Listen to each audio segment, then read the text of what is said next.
Magluto tayo ngayon ng pasta. Ito yung ating pasta. So, igigisa muna natin sibuyas. Lagyan natin ng ham.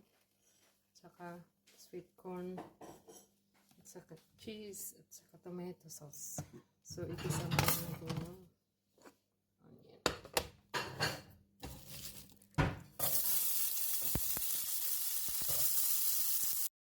Lagyan na natin itong ham.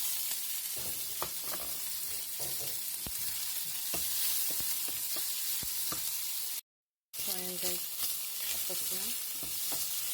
Haluin na natin lahat. Mga lods, ilagay na natin yung sweet corn. Saka cheese.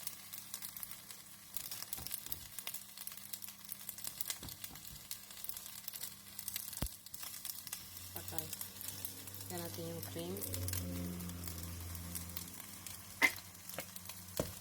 Whipping cream. So, ayan na mga lods, ilagay na natin sa Pyrex. Lagyan na natin ng cheese sa ibabaw. Ayan ang loads. Tapos nailagay na natin sa oven. Lagyan muna natin ito. Tomato sauce sa ibabaw. Para maganda yung